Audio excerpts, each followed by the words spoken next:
Today we're here to rank every single round in BTD6. This is based off of difficulty and nothing else, and obviously, we're not gonna go past round 100 because if I did, this video would never come out. Round 1. Never poses any actual threat. If you lose any lives on this round, then what's wrong with you? F tier. Round 2. Once again, no actual threat is posed here. If you die on this round, then please tell me how you did that because I don't even think that's possible. F tier. Round 3. This is a round that introduces blue balloons, and while you can't get away with just soloing with the dart monkey, it still doesn't provide any challenge if you played the game for more than 5 minutes. F tier. Round 4. This is one of the more iconic rounds that everyone loves to hate, primarily because of the swarm of blue balloons, but usually this round isn't an actual issue because it's still impossible to die on, but it can sometimes cause you to lose some lives at least.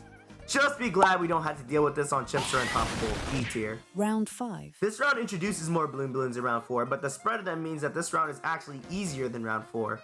As the great Franklin Roosevelt said, it isn't just about the number of balloons on a round, but the way they spawn.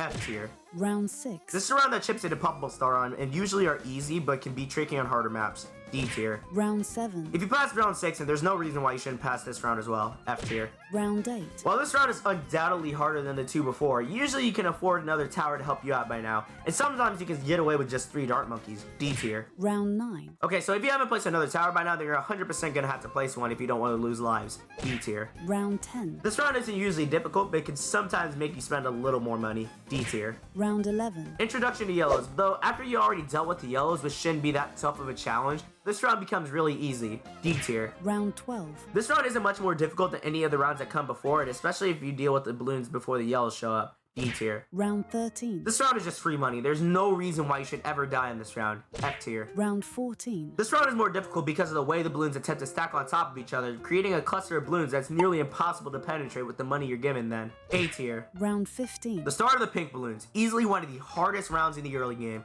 S tier. Round 16. If you relied on a hero ability to get past round 15, then chances are you might struggle a little with this round, but not too much most of the time. C tier. Round 17. Unless you have the dumbest strategy known to man, then this round will never kill you. F tier. Round 18. This round may be difficult if you lack any towers that are good at cleaning up clusters of balloons, like if you're running a bunch of snipers, but other than that, D tier. Round 19. This round is basically if round 15, 17, and 6 vomited out a bunch of balloons at you. D tier. Round 20. First introduction to black balloons, but honestly, since there are so few black balloons and you're more than likely gonna have a dart monkey or something that popped the black layer, it usually doesn't serve that much threat to your bomb shooters or modar monkeys. C tier. Round 21. Not only is this round old enough to drink, but it also throws lots of yells at you. Despite that though, unless you're a crippled Moab sniper, you shouldn't really ever struggle on this round. D tier. Round 22. This round introduces white balloons, aka the balloons that have a resistance to that tower that most people don't really use much anyway. But there are a lot of them, so C tier. Round 23. Finally, Ninja Kiwi ends segregation and puts blacks and whites on the same round. C tier. Round 24. This is the first time you see a camo balloon, but unless you go stupid brain and forget to get a camo popping tower, then you should never die on this round.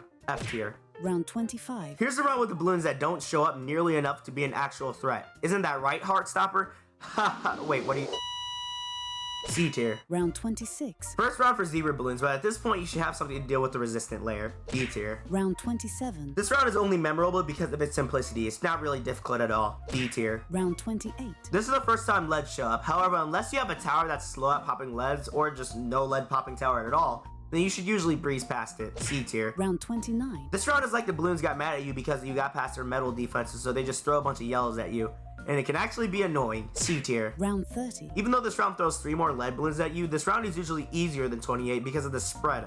D tier. Round 31. Okay, you have got to have something to get past their resistances by now. D tier. Round 32. Round 31, but with purples instead of zebras. D tier. Round 33. Sorry 002 Dart Monkey, I need a new friend. D tier. Round 34. Hiding strong balloons in a wave of weaker balloons is something that can be a strong strategy, but I feel like this round fails to do that effectively. F tier. Round 35. Hey look, a rainbow! Oh shit. C tier. Round 36. Another round that usually causes trouble, especially if you don't have towers that are good at hitting lots of balloons. A tier. Round 37. This round usually doesn't pose any threat. It's really the white camo balloons at the end of the round that threaten any defense. B tier. Round 38. This round usually doesn't pose any threat other than the 2 ceramics at the end of the round, but they spawn very late and also are pretty separate too, so it usually isn't that much of a problem. C tier. Round 39. This is just a round where you can build up a lot of money so you can deal with round 40. But I've never seen anyone actually die in this round, and frankly, I don't think I ever will. F tier. Round 40. There's no question, this round is S tier. Round 41. This is why we love Striker Jones. D tier. Round 42. Okay, you have got to be smoking if you either don't have a tower to camo, or unless a majority of your towers can hit camo balloons naturally.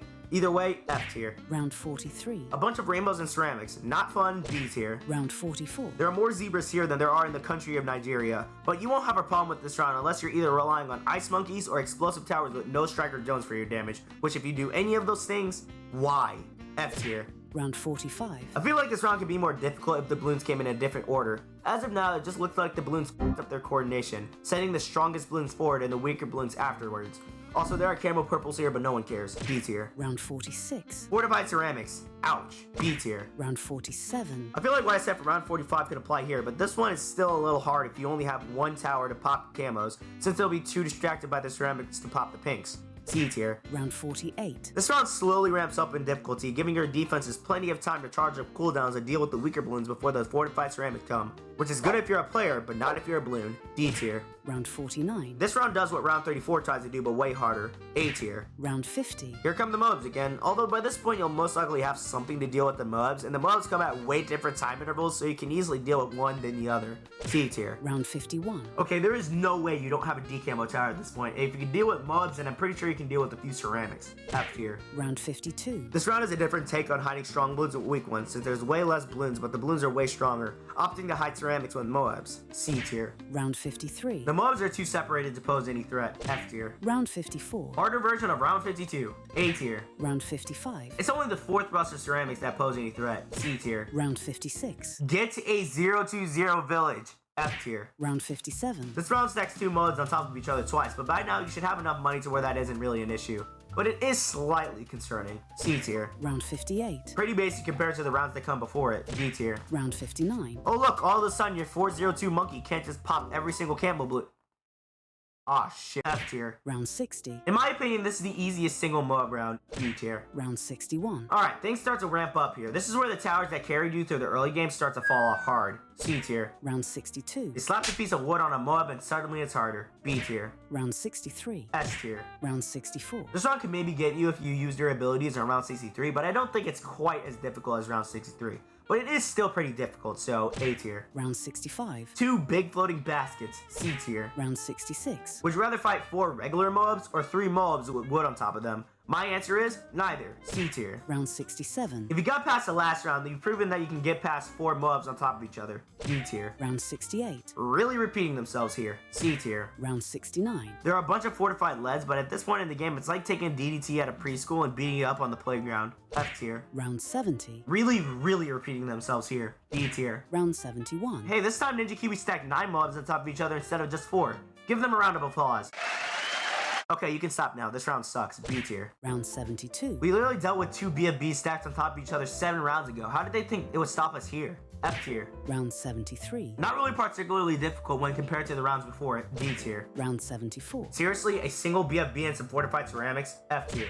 Round 75. The mix of fortified mobs, regular mobs, and BFBs that are literally stacked right on top of each other can make this round pretty difficult. A tier. Round 76. I find this round to be an easier version at round 63, but at the same time, it is still pretty difficult.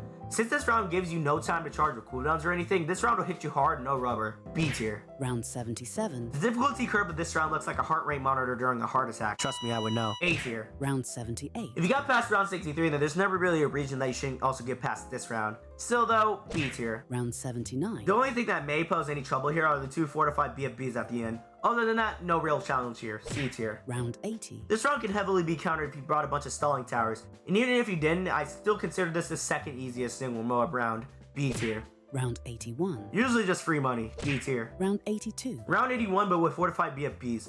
Sometimes they can be a problem though, especially if you haven't gotten your tier 5 towers yet. C tier. Round 83. This round helps you slow down but also introduces you to super ceramics, aka ceramics but with heavily increased health due to round scaling. However, this round only has a few of them with some mobs as well, so F tier. Round 84. Probably shouldn't be a problem if you dealt with round 81. D tier. Round 85. Sends 2 ZOMGs. I find this easy to deal with. D tier. Round 86. Sends a few fortified BFBs but spreads them out like some fine cheeks. D tier. Round 87. Sends 4 ZOMGs. I find this not as easy to deal with. C tier. Round 88. The Moabs roll out with the same color scheme as the Powerpuff Girls. C tier. Round 89. Helps you prepare for what's to come, and if you can't deal with it, then it'll be more like who's to come, aka you. D tier. Round 90. This is where DDTs start to show up, but unless you haven't thought about them yet, this round shouldn't really pose any issue. C tier. Round 91. This map is way more difficult on rounds where the Moabs and regular balloons come from two separate paths, such as Cargo or Workshop. Without it, it's alright. B tier. Round 92. Round 52, late game version. C tier. Round 93. Okay, it's just some BFBs. C tier. Round 94. Good for building up money, but not without a fight. B tier. Round 95. Can you deal with DDTs? No? A tier. Round 96. This is a baby version of round 98. B tier. Round 97. This round always feels like it's going to be more difficult than it actually is. Once again, if you have any stalling towers, which at this point you definitely should, then it shouldn't really be a problem. D tier. Round 98. As the great Franklin Roosevelt said, look around 98. S tier. Round 99.